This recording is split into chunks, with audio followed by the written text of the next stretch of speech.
Brussels bubble, I hate that word. Oh. I try to get out of it as much as possible, which is why I'm here. But it's a legitimate question, because we tend to, and I see it here as well, to be clear, our processes are not always the most, let's say, inaopaque. Our processes are sometimes full of acronyms that nobody knows what they stand for. People don't know who their members are. We have different ways that members are elected. So I come from an electoral system where it's a pretty hard job to get elected and get to convince people when you knock on their door that they will give you their vote. But then once they give you the vote, you are held accountable to them and you need to deliver because you've met them in person.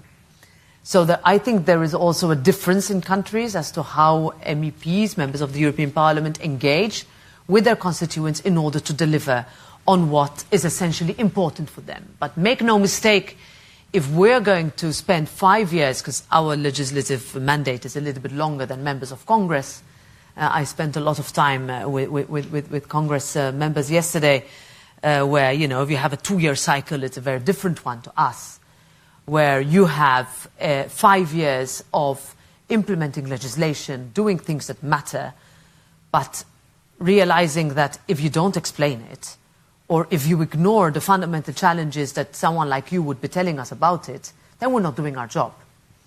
So I think we need to be much more present as European politicians on the ground. So I get to go to Germany quite a lot. We need to understand that there are certain sectors of the German economy that is not doing well.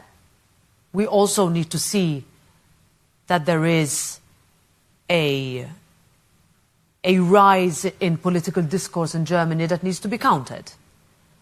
We also need to understand that the hopes and dreams of big parts of Germany, when the wall came down, have not been realized yet.